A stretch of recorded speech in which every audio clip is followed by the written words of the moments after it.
In May of 2023, Congress passed the Fiscal Responsibility Act.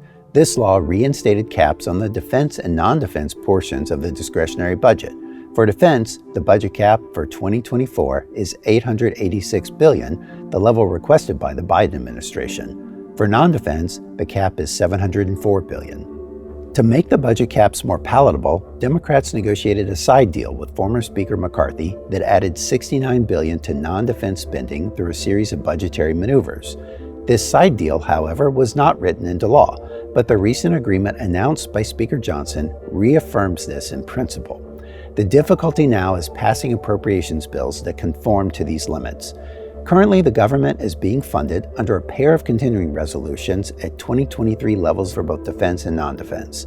The first of these is set to expire on January 19th, and the second, which includes defense, expires on February 2nd. The Fiscal Responsibility Act stipulates that if any part of government is on a continuing resolution as of April 30th, a revised set of budget caps will go into enforcement. Relative to the original budget caps, the revised caps are $36 billion lower for defense and $33 billion higher for non-defense.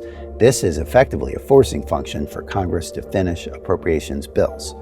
Another factor in play is overall discretionary funding. Many fiscal conservatives want to keep total funding at $1.59 trillion or less, which means sticking to either the original or revised budget caps. The deal announced recently that reaffirms the original budget caps with the side deal would effectively increase total discretionary funding to more than $1.65 trillion.